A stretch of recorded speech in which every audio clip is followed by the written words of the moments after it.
కార్తీక పురాణము 14వ అధ్యాయము. వృషోత్సర్గము. ఆంబోతును అచ్చివేయుట వలన కలుగు ఫలము.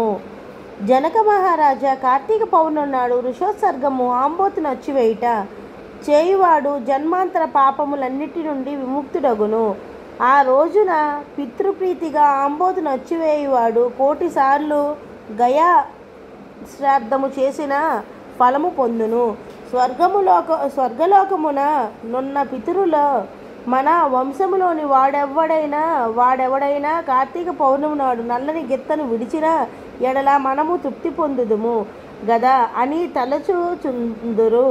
కనుక పితరుల తృప్తికై వృషోత్సర్గము చేయవలెను. వృషోత్సర్గము చేయనివాడు నరకమును పొందుదురు. గయాశ్రాద్ధము చేసినను, ప్రతి ఏడు తద్దినములు పెట్టినను, పుణ్యతీర్థములు సేవించినను, మహాలయము పెట్టినను, కార్తీక పౌర్ణమి నాడు వృషోత్సర్గము చేయనిచో పితరులకు తృప్తి కలగదు. లింగదాన మహిమ. కార్తీక పౌర్ణమి నాడు దక్షిణతో కూడా ఉసిరిక పండును దానమిచ్చేవాడు భూమికంతయు ప్రభువగును. దీపదానము చేయువాడు పాప విముక్తుడై పరమ పదము నందును. లింగదానము చేయువాడు ఇహమందు అనేక భోగములు అనుభవించి ముందు జన్మలో రారాజగును. కార్తీక వ్రతము అనంత ఫలమిని కార్తీకమునందు విడువదగినవి.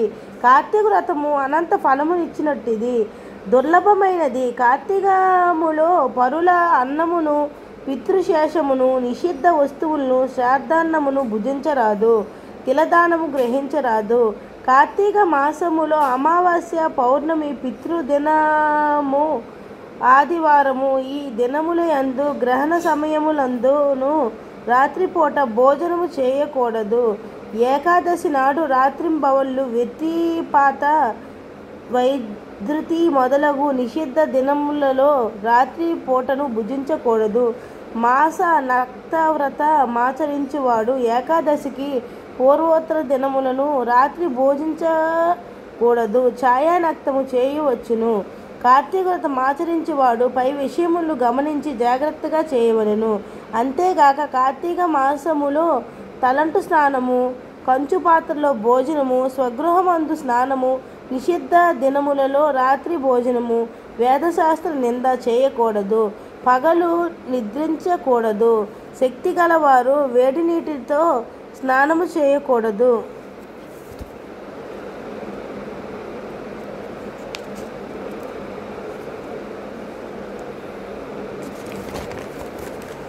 రవి తుల యందుండగా కార్తీక మాసమున నదీ స్నానము ముఖ్యముగా చేయవలెను. నది లేని ఎడల కాలువ యందు గాని, తటాకమునందు గాని, కోపముల యందు గాని స్నానము చేయవలెను.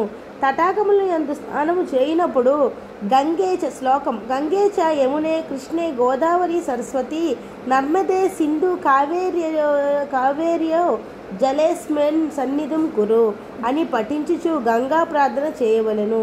ఇట్లు గంగాది సమస్త నదులను స్మరించి స్నానము చేసి విష్ణుమూర్తిని ధ్యానించి ఆయన కథలను విని ఇంటికి పోవలెను. తరువాత దినకృత్యములు నిర్వర్తించుకొని సాయంత్రము తిరిగి స్నానము చేసి ఆచరణము చేసి పూజా మందిరము నందు పీఠము పెట్టి దానిలో ఈశ్వరుని ఉంచి పంచామృతాలతోనూ ఫలోదకములతోనూ స్నానము చేయించి శంకరుని ఆవాహనము చేసి ఓం వృషధ్వజాయ నమః ధ్యానం సమర్పయామి, ఓం గౌరీప్రియాయ నమః పాద్యం సమర్పయామి, ఓం లోకేశ్వరాయ నమః ఆద్యం సమర్పయామి, ఓం రుద్రాయ నమః ఆచమనీయం సమర్పయామి, ఓం గంగాధరాయ నమః స్నానం సమర్పయామి, ఓం ఆశాంబరాయ నమః వస్త్రం సమర్పయామి, ఓం జగన్నాథనాయ నమః ఉపవితం సమర్పయామి, ఓం కపాలధారిణే నమః గంధం సమర్పయామి, ఓం సర్వేశ్వరాయ నమః అక్షితాన్ సమర్పయామి, ఓం పూర్ణగణాత్మనే నమః పుష్పం సమర్పయామి, ఓం ధూమ్రాక్షాయ నమః ధూపం సమర్పయామి, ఓం తేజోరూపాయ నమః దీపం సమర్పయామి, ఓం లోకరక్షాయ నమః నైవేద్యం సమర్పయామి, ఓం లోకసాక్షిణే నమః తాంబూలం సమర్పయామి, ఓం భవాయ నమః ప్రదక్షిణం సమర్పయామి, ఓం కపాలినే నమః నమస్కారం సమర్పయామి అని చెప్పుచూ షోడశోపచారములచే శంకరుని పూజించవలెను. ఇట్లు పై చెప్పిన 16 నామములతో పూజించి మాసమంతయు సహస్రనామములతో పూజ గావించి ఆఖరు దినమున శ్లోకం పార్వతీకాంత దేవేశ పద్మజార్చం గ్రీం పంకజం ఆగ్ర్యం గృహేణ దైత్యరే దత్తం చేద మమాపతే అను మంత్రము పఠించి ఆర్జ్యం ఇవ్వవలెను. ఇట్లు భక్తి శ్రద్ధలతో చేయవాడు తప్పక ముక్తి పొందును. కార్తీక మాసము నంది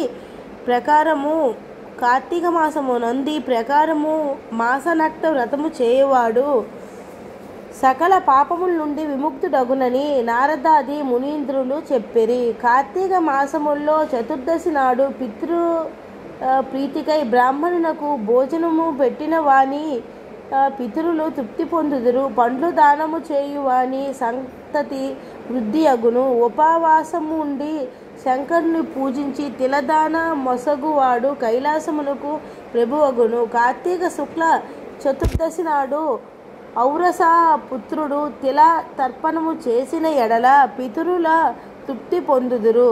పవిత్రమైన ఈ అధ్యాయమును భక్తి శ్రద్ధలతో వినడివాడు సమస్త పాపములకు ప్రాయశ్చిత్తము గావించుకున్న వారగుదురు అని చెప్పెను.